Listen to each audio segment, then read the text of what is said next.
বালাহাটে আসছি আজকে ধানের মন ১৩০০-র উপরে। ফুলবাড়ী উপজেলার সীমান্তবর্তী ইউনিয়ন নাওডাঙ্গা। কত করি চাচা? এটা ১৪০০। ১৪০০? এটা সিগুনটা না? সেকেন্ডটা এগুলো কি?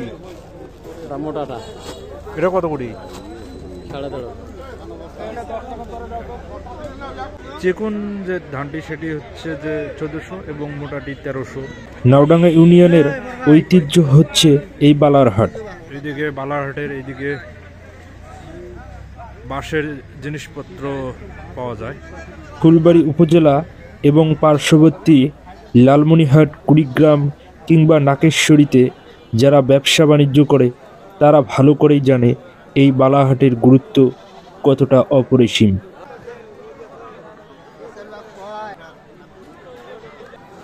আজকে মোটা ধান ১৩০০ করে এবং চিকনটি সেটি ১৪০০ করে বিক্রি হচ্ছে।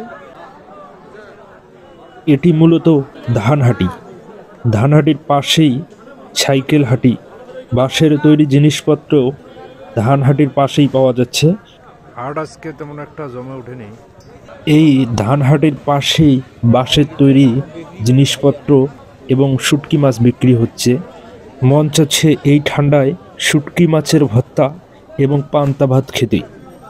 বালাহাটের সাইকেল হাটি, এখানে সাইকেল বিক্রি করা হচ্ছে। একটি নতুন বিএসএ ডিলাক্স ১২,০০০ টাকা চাচ্ছে। আমি কিছুদিন আগে ১১,৫০০ টাকা দিয়ে কিনেছিলাম। মুরগি হাটি আপনারা দেখতে পাচ্ছেন। চাচা ক্রেতা না বিক্রেতা? ক্রেতা ক্রেতা। জোড়া কত? ৩৫০। কবুতরে এখানে হাঁস, মুরগি, কবুতর এগুলো বিক্রি হয়।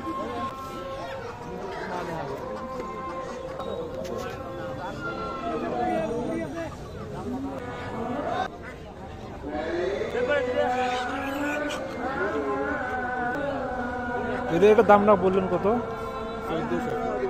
১৪০০।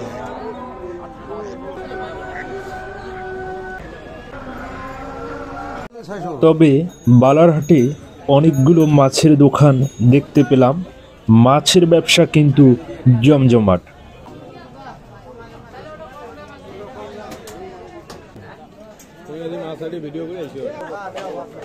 মাছ বিক্রি করার নির্ধারিত ঘরের পাশেই যে রোডটি, সেই রোডে মূলত এই মাছের দোকানগুলো, অর্থাৎ যেখানে মাছের জন্য নির্ধারিত স্থান আছে সেখানেও মাছ বিক্রি হচ্ছে। অনেক মাছ বিক্রি হচ্ছে, তাই হয়তো এরকমটা।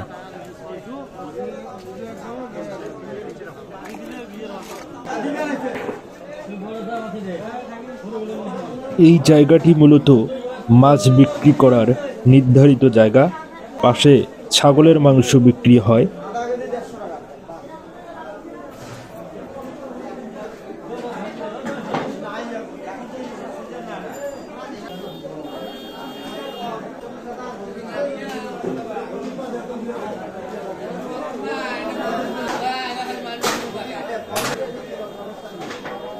আমি মূলত চেষ্টা করতেছি প্রতিটা দোকানের মাছ দেখানোর, কি কি মাছ এসেছে, কি পরিমাণ এসেছে। এটি মূলত মাছ বিক্রির নির্ধারিত ঘর। পাশেই সবজি বাজার, এখানে শাক সবজি, তাছাড়া মশলা, পেঁয়াজ, রসুন সব কিছুই পাওয়া যায়। রাস্তার পাশে যেমন মাছ বিক্রি করা হয়, রাস্তার পাশে তেমন সবজি বিক্রি করা হয়।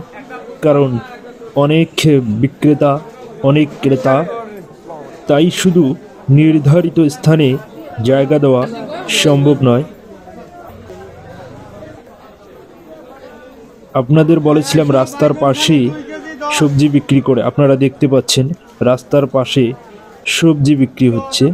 কিছুক্ষণ আগেই এই রাস্তার পাশে মাছ বিক্রি করার দৃশ্য দেখাচ্ছিলাম।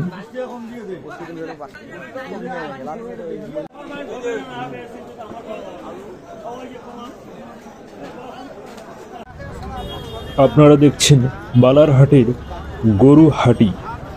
এই গরু হাটি ঈদের সময় অত্যন্ত বিশাল আকার ধারণ করে। এখানে ক্রেতা এবং বিক্রেতার ভিড়ে পা ফেলানোই মুশকিল হয়ে যায়। এতটা মানুষ হয়, এত পরিমাণ মানুষ হয়। এখান থেকে ট্রাকে ট্রাকে বাংলাদেশের বিভিন্ন স্থানে গরু নিয়ে যাওয়া হয়।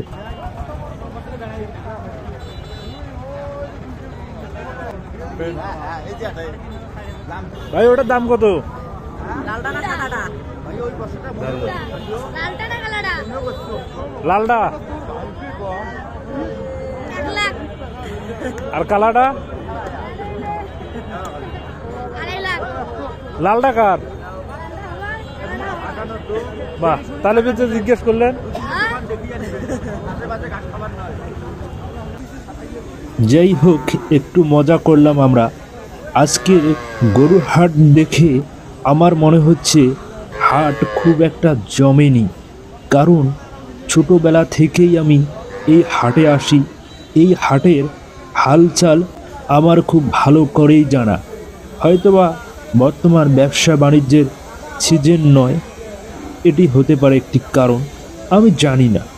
তবে এখানে কিন্তু অনেক বড় ধরনের হাট হয়, বিশেষ করে ঈদের সময় এই হাটে প্রচুর ক্রেতার আগমন ঘটে। আমাদের এই বালার হাটের পরেই হয়তোবা বড়বাড়ি হাট, আর কিছু কিছু হাট আছে। বড়বাড়ি হাট কিন্তু বাংলাদেশের অন্যতম একটি ঐতিহ্যবাহী হাট। আগামীকাল আমি সেখানে যাওয়ার চেষ্টা করব। কালাটার আর সাদাটা এটা?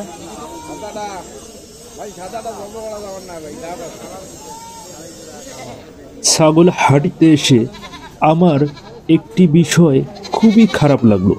এই জায়গাটি এত নোংরা কেন? এই জায়গার যারা দায়িত্বে আছে তাদের আমি দৃষ্টি আকর্ষণ করছি। আমরা একটি মুসলিম প্রধান দেশে বাস করি। আমরা জানি পরিষ্কার পরিচ্ছন্নতা ইমানের অঙ্গ। ভাই ছাগল কিনতে আসছেন? এলাও বনে নাই?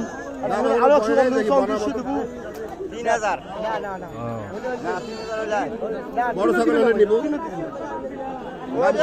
ছাগল পছন্দ হলে নিব, খাবার জন্য তো আমি বাঁচবো না। আশা করি মিলে যাবে। আচ্ছা নিব, পছন্দ মতো ছাগল তো পাচ্ছি না। দেখি এখানে না পেলে বড় যাবো, বড় দিয়ে কিনবো। আচ্ছা ভাই, ধন্যবাদ। আপনি আচ্ছা ঠিক আছে কেনেন। আজকে নেওয়ার মতন ভালো ছাগল নাই, খাসি নাই, পাড়াও নাই, বড় খাসি নাই, নেওয়ার মতন বড় খাসি আজকে নাই। তারপরে বাজারে ছাগল নেওয়া আসছে না, নিতে পারছি না। এসব মজা শুরু। আপনি কি সুপারি বিক্রি করছেন? হ্যাঁ। কেমন লাভ হতেছিল, লস হচ্ছে ব্যবসায়? লাভ হবে, ব্যবসা লাভ হতেছে তো? ঠিক আছে লাভ হবে ব্যবসা। বালারহাটের সুপারি হাটে প্রচুর সুপারি কেনা বেচা হয়। এখান থেকে পাইকারেরা সুপারি কিনে বাংলাদেশের বিভিন্ন স্থানে পাঠিয়ে দেয়। মুরব্বি ভাপা পিঠা বানাচ্ছে। আশেপাশে অনেক দোকান বসেছে। পোশাক থেকে শুরু করে দা বটি, খুন্তি ফুল সবই আছে।